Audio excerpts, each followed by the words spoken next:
ಎಲ್ಲರಿಗೂ ನಮಸ್ಕಾರ. ಯಾವ ಬೆಳಕಲ್ ರಸ ಅಂದ್ರೆ ಹಾಗೆ ಕಳ್ಸೋರೆ.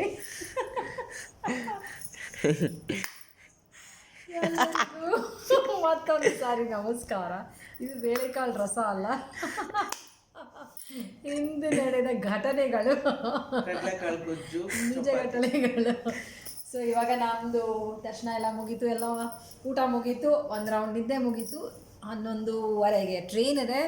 ಸೊ ಎಲ್ಲ ಫ್ರೆಶ್ನಪ್ ಆಗಿ ರೆಡಿ ಆಗಿದ್ದೀವಿ. ಇವಾಗ ಕೆಳಗಡೆ ಹೋಗಿ ಚೆಕ್ಔಟ್ ಮಾಡ್ತೀವಿ. ಅಷ್ಟರಲ್ಲಿ ವೆಹಿಕಲ್ ಬರುತ್ತೆ.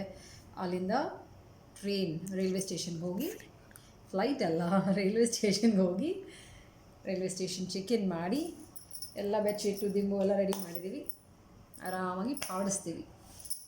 ಸೊ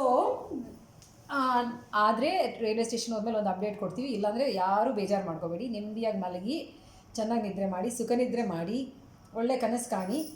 ಮತ್ತು ನಾಳೆ ಬೆಳಗ್ಗೆ ಅಪ್ಡೇಟ್ಸ್ ಕೊಡ್ತೀವಿ. ಅಲ್ಲಿವರೆಗೂ ನಮ್ಮನ್ನು ನೆನೆಸ್ತಾ ನಿದ್ದೆ ಮಾಡಿ.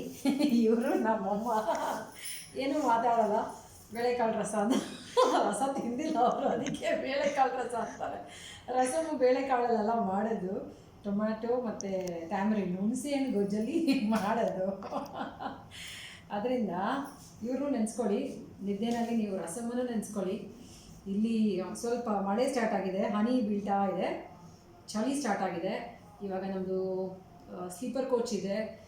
ಸರಿಯಾಗಿ ಬೆಡ್ಶೀಟ್ಸ್ ತಂದಿಲ್ಲ, ಪಿಲ್ಲೋ ತಂದಿಲ್ಲ. ಯಾವ ರೀತಿ ಮ್ಯಾನೇಜ್ ಮಾಡ್ತೀವೋ ಗೊತ್ತಿಲ್ಲ. ಒಂದೊಂದು ದುಪ್ಪಟ್ಟದಲ್ಲಿ ನಮ್ಮನ್ನು ನಾವು ರ್ಯಾಪ್ ಮಾಡಿಕೊಂಡು ನಿದ್ದೆ ಮಾಡ್ತೀವಿ.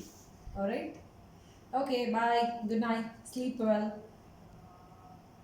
S, sleep well.